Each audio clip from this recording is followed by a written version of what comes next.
So let's take a look at chapter 3. It's all about supply and demand.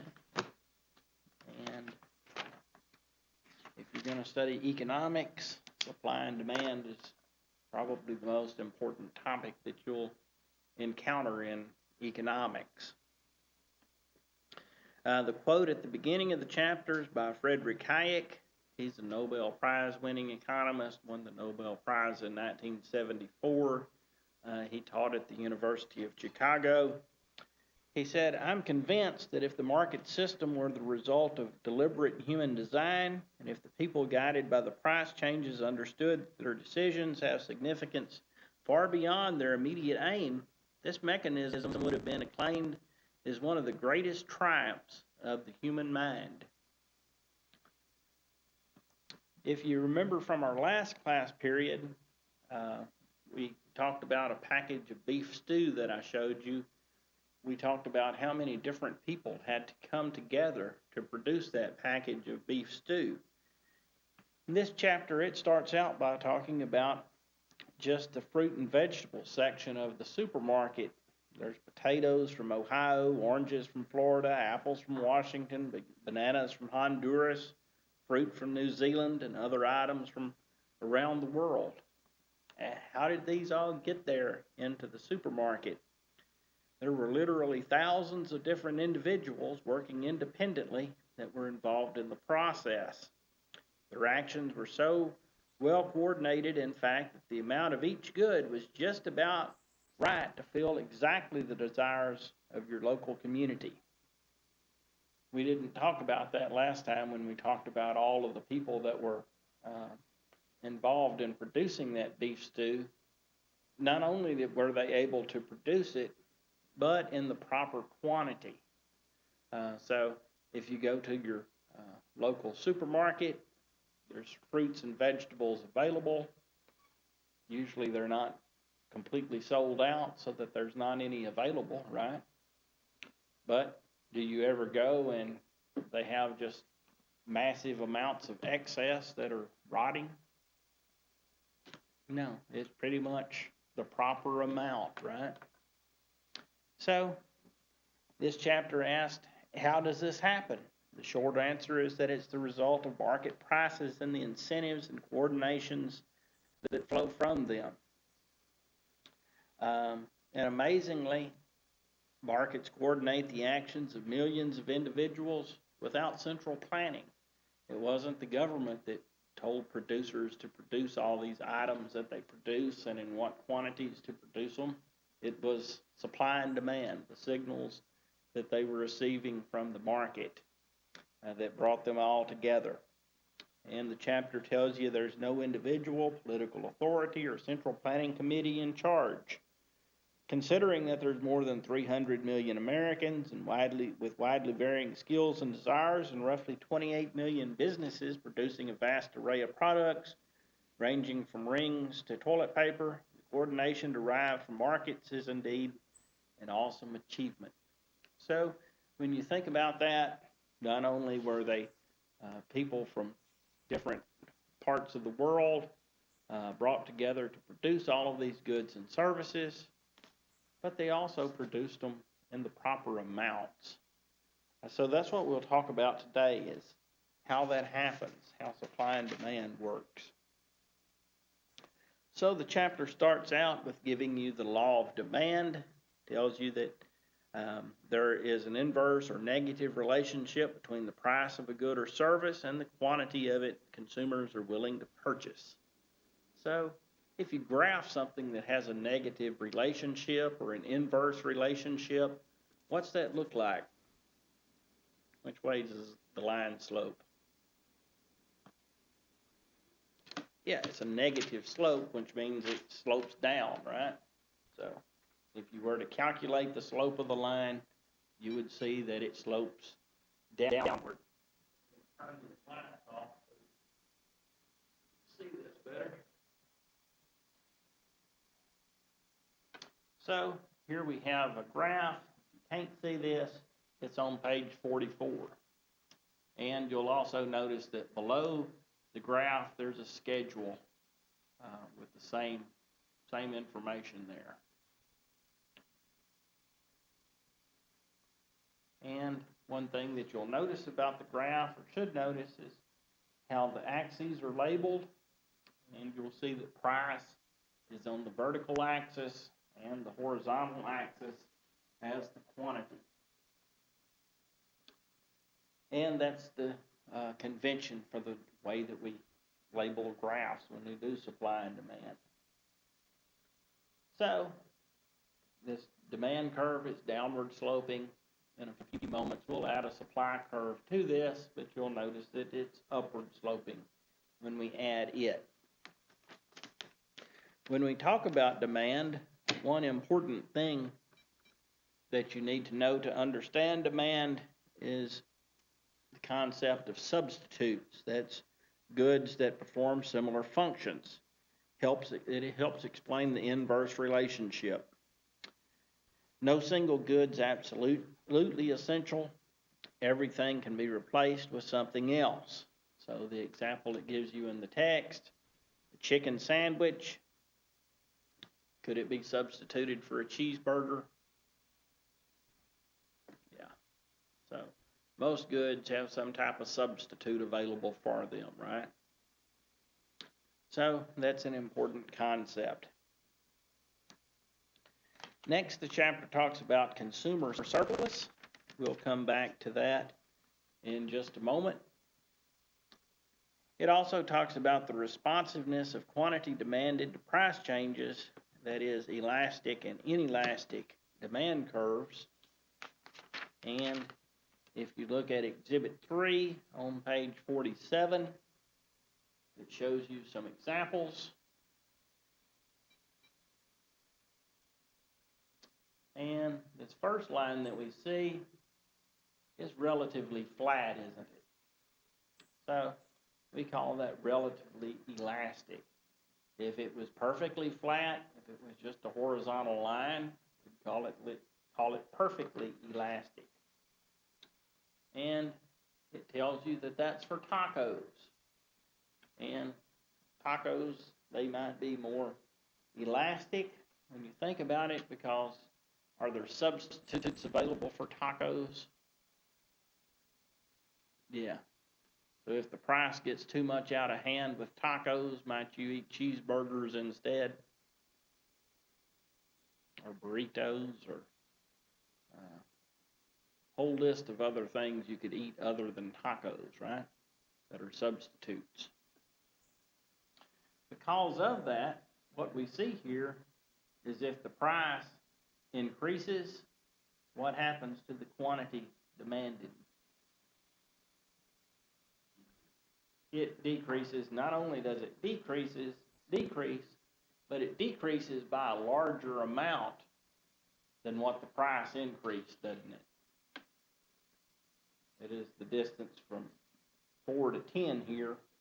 That's greater than 2 to 4 on the price axis, right? On the other hand, over here, we have gasoline. This is relatively inelastic, and if it was a perfectly vertical line, we would call it perfectly inelastic. But it tells you that this is for gasoline. Well, if the price of gasoline goes up, you still have to drive, right? So you might cut out some extra driving that you're doing, but you still have places to go. What about substitutes for gasoline? Diesel, but you have to sell your car, wouldn't you? And yeah, diesel's available, but you'd have to sell your car, so that's a lot of trouble.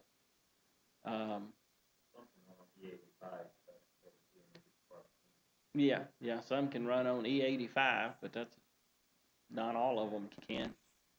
That's still just a different mixture of gasoline, right? So if the price of gasoline increases, are you going to change the demand for it all that much? Probably not. Some, but not nearly as much as for tacos, right? So if we look at the demand curve for gasoline, it's going to be much steeper, right? you'll notice that when the price went up, how much did the quantity demanded change? Not that much, did it? And the reason, well, the slope of the line is relatively inelastic. Some terminology that you need to become familiar with. It tells about in section 3-2, changes in demand versus changes in quantity demanded. So we'll look at the increase in quantity demanded side of this to start with. This is Exhibit 4. It's on page 48. What we see here is that we've got the two axes, price and quantity, on the horizontal axis. If the price changes, there's no need to draw in a new demand curve. We've got an axis that tells us price. So if the price was $300 and changed to $100, we can just move from one point to another along this same demand curve. We call that change in the quantity demanded. So when you hear that word quantity in there, it should tip you off that we're talking about moving from one point to another along the same demand curve. The price has changed. And we have an axis here that says price, so there's no need to draw in a new curve. But the question, are there other things affecting demand other than price? And the answer is yes. And the chapter lists a number of them. Changes in consumer income, changes in the number of consumers in the market, changes in the price of a related good, changes in expectations, demographic changes, and changes in consumer taste and preferences. These can all change the demand, and they'll either increase or decrease demand based upon the situation. So, when you say there's an increase in demand, what we need to do is draw a new demand curve to the right of the old one. You can see that there in Exhibit 4. If you hear there's a decrease in demand, shows you a picture of that in Exhibit 5 on page 49. But you can see that you draw in a new demand curve to the left of the old one. So a right increases, and movement to the right increases, and movement to the left decreases. The same holds true for supply also. Let me talk about it in just a moment. So if one of these other factors other than the price changes, we'll draw a new demand curve. We'll call that either an increase in demand or a decrease in demand. What word is missing from that, though? The word quantity. If it has that word quantity in there, what are we referring to? We're referring to this situation, where we move from one point on a demand curve to another point because the price changed. So, any questions about that? It's some terminology that we just kind of have to get familiar with.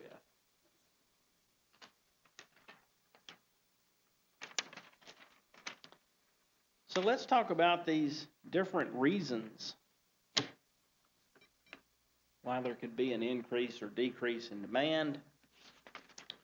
The first one, changes in consumer income. Well, that's just kind of common sense, isn't it? Most goods are what we call normal goods. If you have more money in your pocket because you have more income, what are you likely to do? You're likely to buy more of them, right? What if your income decreases? You're likely to buy less of them, right? But that's not always true. Not all goods are normal goods. There are some goods out there that are inferior goods. You buy those because you can't afford to buy what you really want at the moment.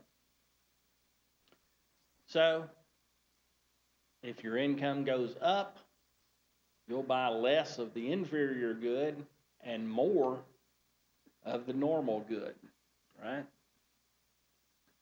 So, can anybody think of some examples of what might be an inferior good?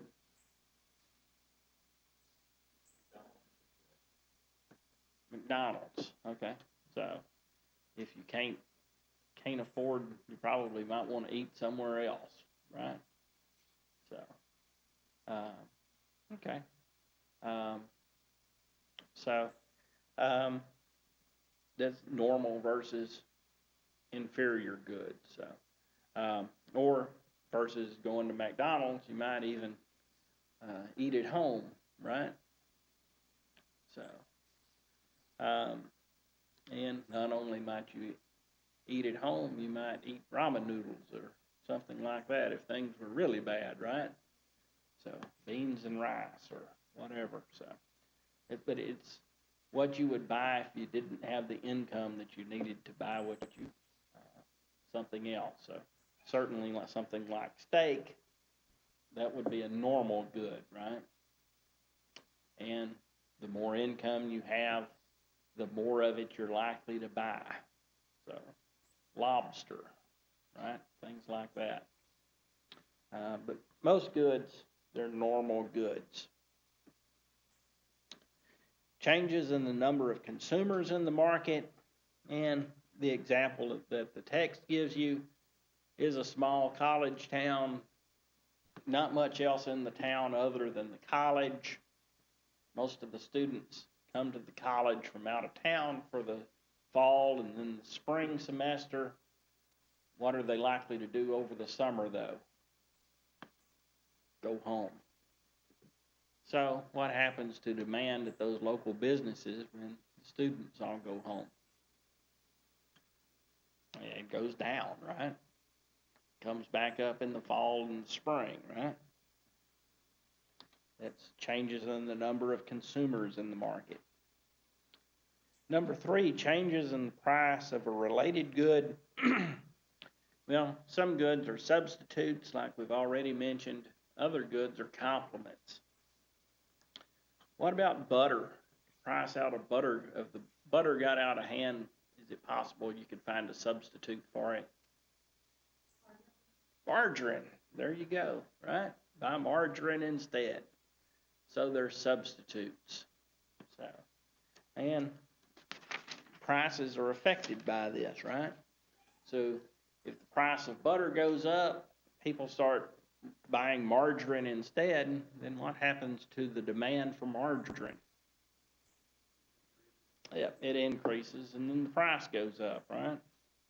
So a lot of what we talk about in here is just kind of common sense. You just have to think through it a little bit, right? What about complements? Well, what about peanut butter and jelly? Hot dogs and hot dog buns. What else? Somebody else think of some complements, things that go together. Hamburgers and hamburger buns, right? It's things that go together. So let's just talk about hamburgers and hamburger buns. What if the price of hamburger meat goes up tremendously? What happens to the demand for hamburger buns if you're not buying the hamburger meat because the price is too high?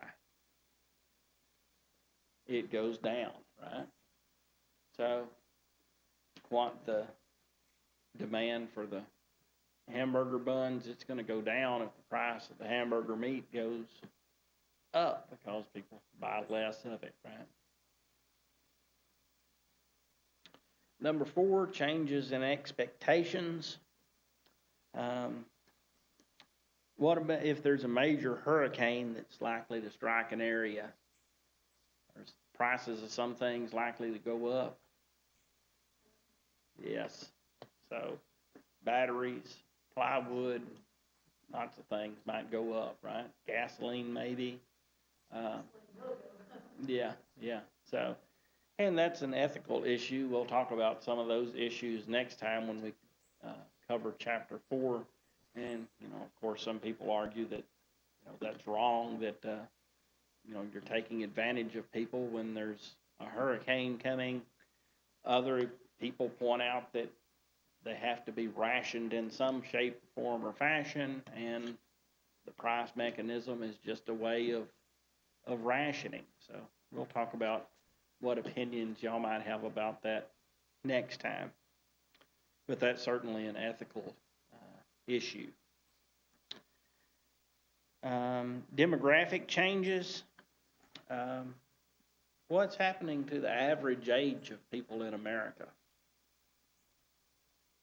Increasing, decreasing? Yeah, it's increasing, isn't it? So, do the products that people of different ages, are they different?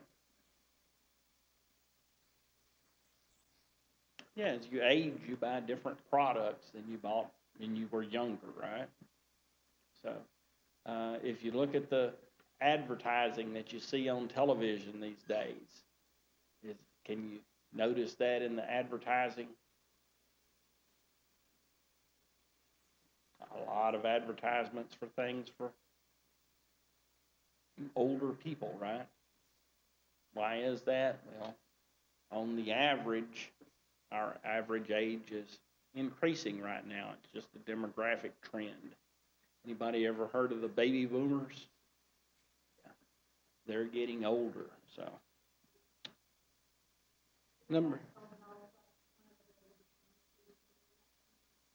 What's that? Yes. Oh, yes, yes. Yeah, home health nursing. Yeah, that's big right now, right? Because the baby boomers are growing older. So, yeah, different industries like that are doing really well. So, um, that's a demographic trend. So, if you're trying to choose an occupation, it doesn't hurt to look at demographic trends and see where that demand is going to be, right? So, look for something that's going to be in demand. So, the other thing about that type of occupation is, can you outsource that to another country? No, you have to be physically present here to provide medical services, right? Well, a lot of medical services. Now, if it's reading an x-ray or something like that, they can ship that electronically halfway around the world or all the way around the world and have that done somewhere else, right? Oh, can they? Yeah. I guess they electronically control the surgical instruments then? Yeah, and they actually have a robot here in Paris that starts at over the dentist, and it's connected to the internet, and doctors can go from one place and help with all that surgery. Okay, I'd not heard of that. Surgery could be performed by a doctor that was actually elsewhere. It'd be my luck the internet would go down while they. That's what. Yeah. I think I'd rather the doctor be present to perform my surgery. But yeah, if you're looking for an occupation, think about some that you have to be physically present here in this country to perform that service. So.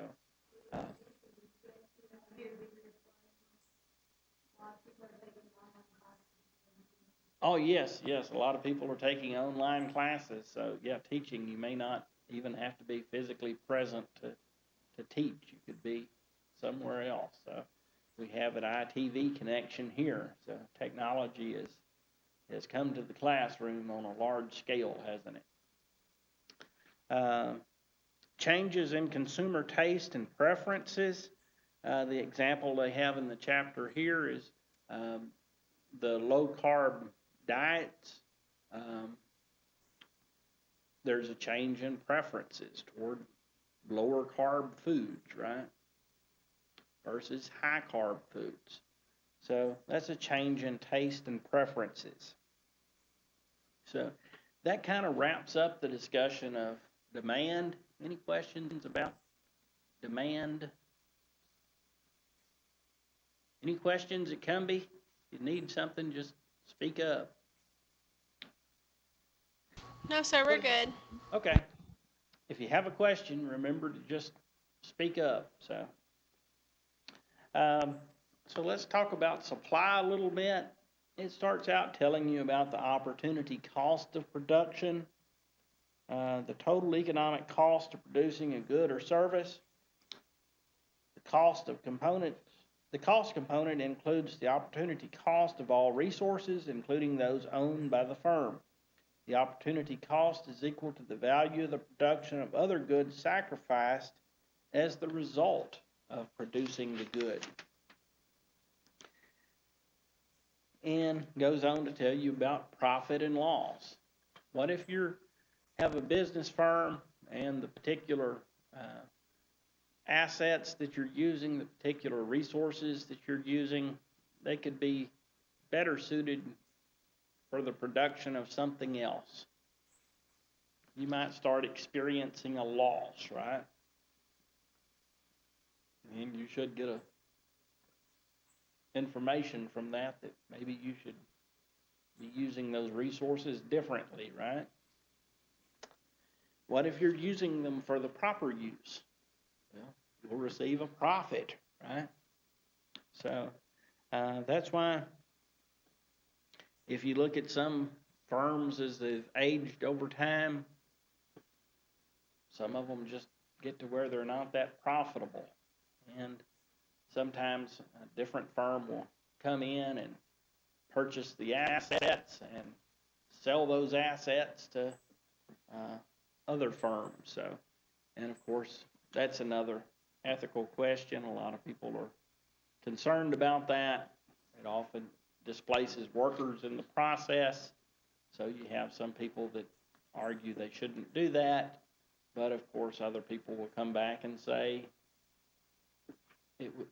there's no longer profitable what they're doing. Change needs to be made. As a total, we're better off with those resources being used differently.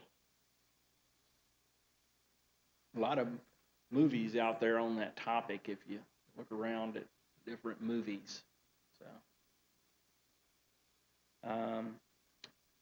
Supplying the entrepreneur. What is an entrepreneur? Well, they organize the production of new products. In doing so, they take on significant risk in deciding what to produce and how to produce it. Their success or failure depends on how much consumers eventually value the products they develop relative to other products that could have been produced with the resources. So, there are people who take risk to bring products to market, basically. And over the last few years, especially during the financial crisis, there was a lot of debate, a lot of bailouts going on, people that got themselves in trouble financially in the crisis, and a lot of talk about, well, it was their risk to take because it was their profit when things were going good.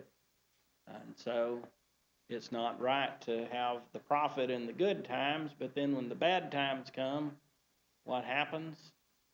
Well, I want the taxpayers to take the risk. I want the money in the good times, but when bad times come, why not let the taxpayer foot the bill?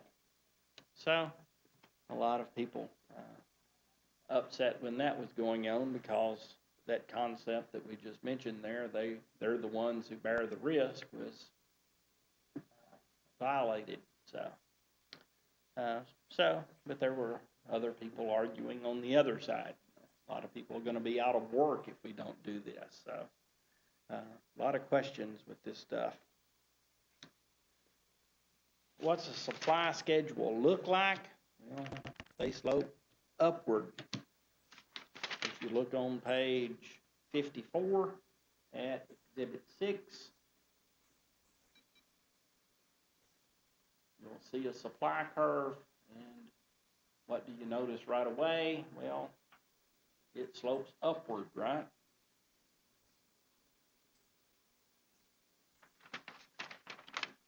And then it talks about producer surplus. We'll come back to that in just a moment. and a lot of similarities between supply and demand as far as curves go. This curve is relatively elastic. You see that it's a relatively flat line compared to this curve, which is relatively inelastic. If the price changes, demand doesn't change much here, does it? Quantity demanded just doesn't respond much to that price change. On the other hand, with this flat curve, we call relatively elastic, the price changed, and what happened to the quantity demanded? It changed by more than the price changed, didn't it? So that relationship is important. The outstanding economist for this chapter is Alfred Marshall. There's a picture of him right there on page 55. For many years, his Principles of Economics text was pretty much the Principles of Economics text. It was the most popular one out there in its day. And it was first published in 1890. Marshall brought us most of what we're talking about today, the supply and demand model with price on the vertical axis and quantity on the horizontal axis, consumer surplus, producer surplus, elasticity. Most of what we're talking about today we can trace back to Alfred Marshall.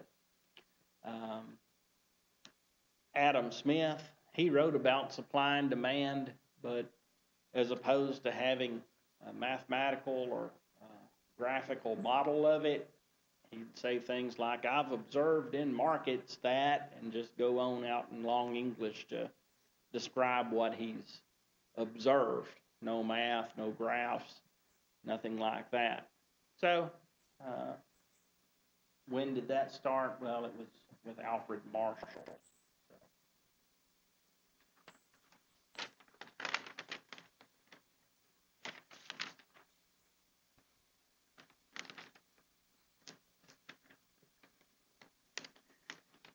What we talked about with changes in quantity supplied, change or increase or decrease in supply, that works the same way as demand. So if there's an increase in supply, draw a new supply curve to the right. Decrease in supply, draw a new supply curve to the left. Change in the quantity supplied, you're moving from one point to another on the same supply curve. Why do we, what is it that determines the supply curve? And there's a list of 4 items in the text. You'll notice that they all mostly boil down to cost. Changes in resource prices has to do with cost, doesn't it?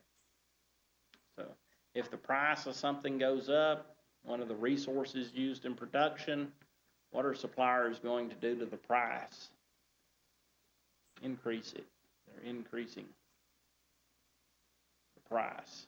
And because of it, what are they going to do to the supply? It's a decrease in supply. The prices go up. If the prices come down, it'll increase the supply. Number 2, changes in technology. That can mostly boils down to cost, doesn't it? If you have more technology, what happens to your cost generally? You can produce more with less, right? So that's going to increase the supply curve if you have an increase in technology. Number 3, elements of nature and political disruptions. So just changes in the weather.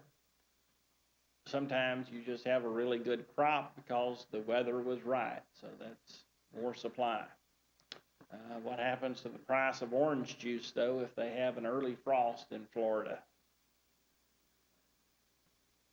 Yeah, the price goes up because there's a reduction in the supply, right? political disruptions. Luckily, here lately, gasoline prices have been on a downward trend. But what happened last week? They bumped back up a little bit, didn't they? And anybody know why? What happened in Saudi Arabia? Yep, the king died. So that wasn't really a political disruption. It looks like they're going to have an orderly transition, but there was more, a higher probability, I guess, of political disruption there. And that's an oil-producing country, and so what happened to the price of gasoline? A little more risk involved, so the price goes up a little. So, political disruptions. Changes in taxes, that's another one that just boils down to cost, doesn't it? So, if you increase the tax on a supplier, they're going to decrease the supply. If you decrease the tax on a supplier, they're going to increase the supply.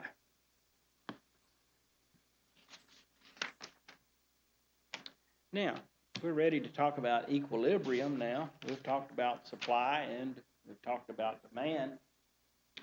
So now we're ready to put these both onto the same graph. And you'll find this graph on page 59. It is Exhibit 10.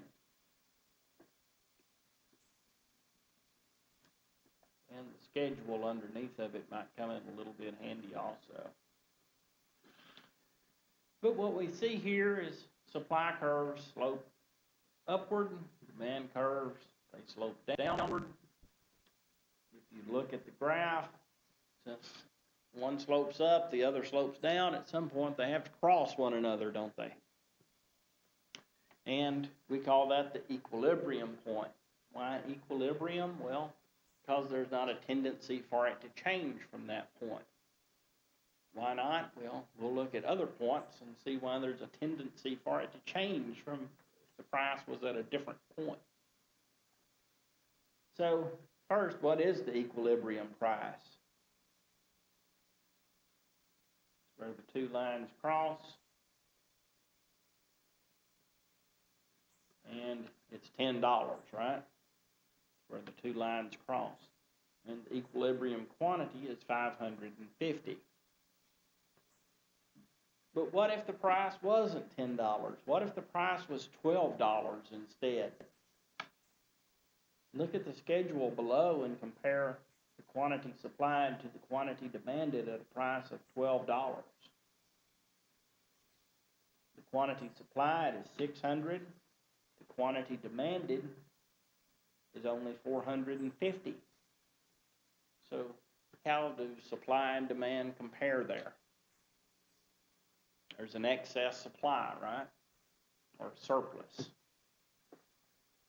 What kind of pressure is that going to put on the price? Downward, right? If you're in business and you have product falling off of your shelves and you need to sell it, what are you going to do to the price? You're going to drop the price so you can sell it, right? Going back to the example earlier, we've used fruits and vegetables. If you have a truckload of fruits and vegetables, you can't sell them, they're about to perish. What are you likely to do to the price? Reduce it so that you can sell them before they perish, right? So, if the price is above $10, there's going to be downward pressure on the price because suppliers are going to notice that they have a surplus and know they're going to have to do that in order to sell that surplus, right? What if the price was $8? Well, if you compare supply and demand using the schedule below this graph, you'll notice that the supply is 500 and the quantity demanded is 650. Here we have excess demand or a shortage, if you want to call it a shortage, right? So what happens to the price of something if there's not enough of it to go around? Everybody's wanting this product, but there's not enough of it. That bids up the prices, right? Don't sell it to him. I'll pay you more than he's willing to pay you, right? I want that. So if the price were $8, it would likely rise. So what's the only price where there's not either a shortage or a surplus? The equilibrium price, right? 10. At a price of 10, the quantity supplied is 550. The quantity demanded, it's 550. So the quantity supplied matches the quantity demanded. We're in equilibrium. The two match. There shouldn't be any pressure on the price to change from that point because participants in the market, they're not receiving any signals from the market in terms of shortage or surplus. So there's really no signal that they're receiving that they need to change their price.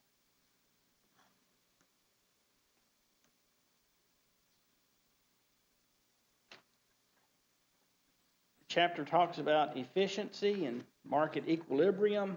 Before that, we'll talk about consumer and producer surplus, though. And Exhibit 11, it shows you consumer and producer surplus. It's on page 60. What we see here is that the market price is P. That's the price in this particular market. But if you look at the demand curve, are some people willing to pay more than the market price? Yes, all along here, people were willing to pay different prices that were above the market price. So if they were able to purchase at the market price, they received a consumer surplus, right? They received a surplus value. They were willing to pay more than what they actually had to pay. What about producers?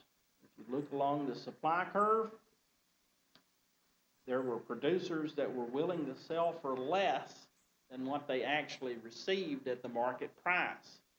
They were receiving surplus value with each sale. And what we're wanting to do in terms of efficiency is maximize the surplus value. And what point does that occur at? It's at the equilibrium quantity.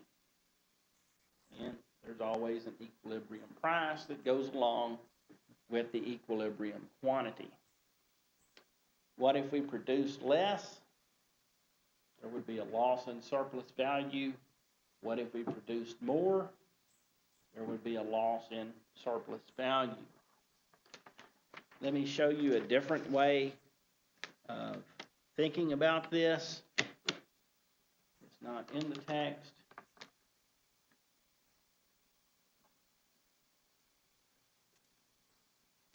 And zoom out a little bit. Let's say that we have this demand curve here. Here we have a supply curve. What is it that a demand curve is really telling you? Well, telling you how much the buyer values the item, right? What the buyer is willing to pay for it. How the buyer values the item. So we can say it's value to buyers. When we talked about the supply curve, what did we talk was the main determinant of the supply curve? It was all about cost, wasn't it? Cost to the supplier. That includes a normal profit. It's cost plus a normal profit. It's what they're willing to sell it for. Well, if you look at quantities to the left of this, all the way over to that quantity right there, which is the equilibrium quantity, I'll mark it Q sub E. all the way up to that equilibrium quantity, the value exceeds the cost.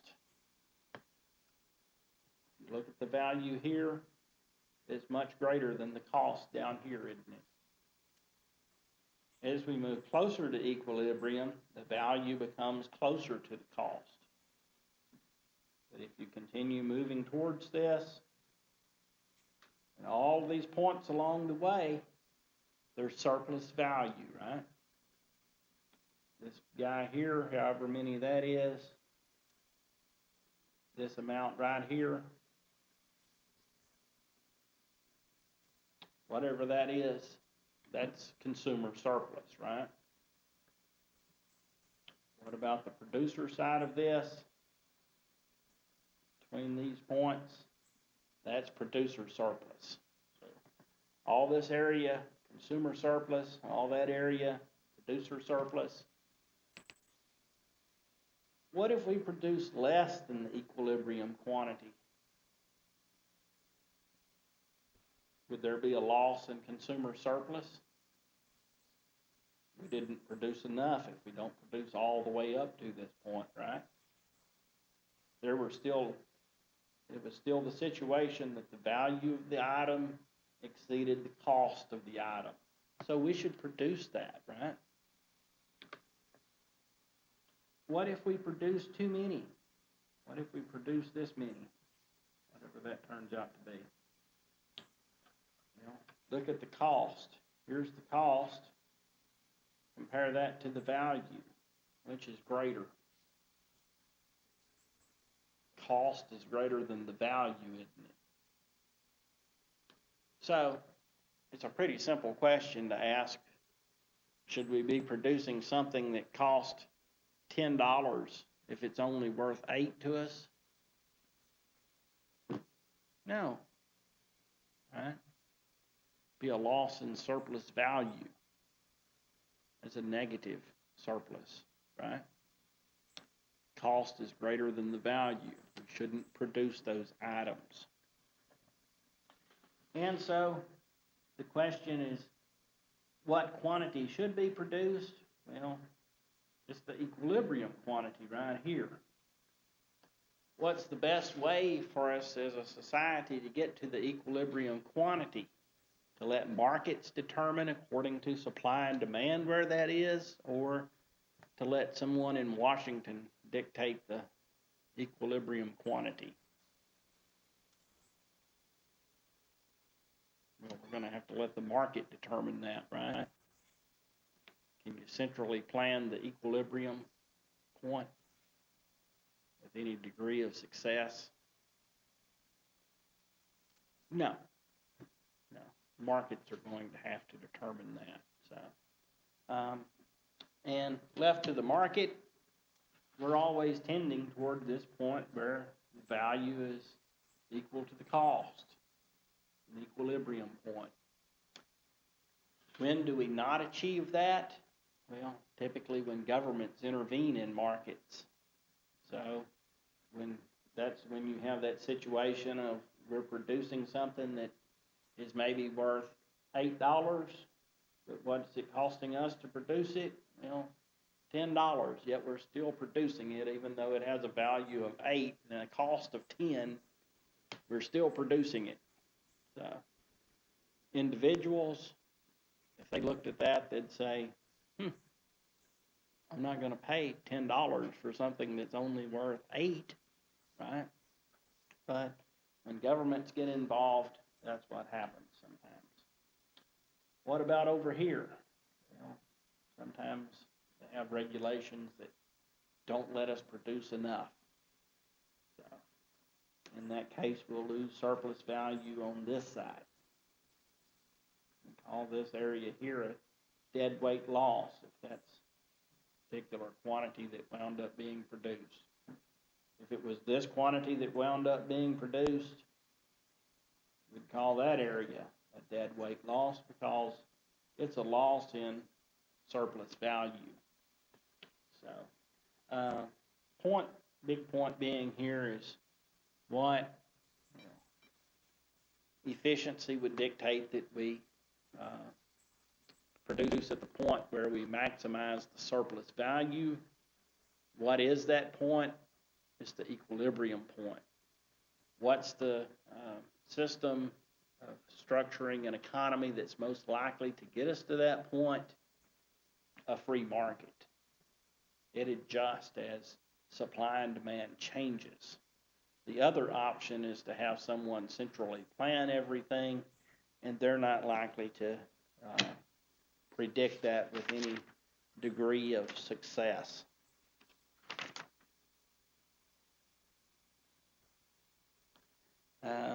Chapter also tells you that prices help to bring order to markets. Also talks about efficiency and competition and property rights. I'll let you read through that. It's easy enough reading to get through. So, any questions about anything we've talked about today?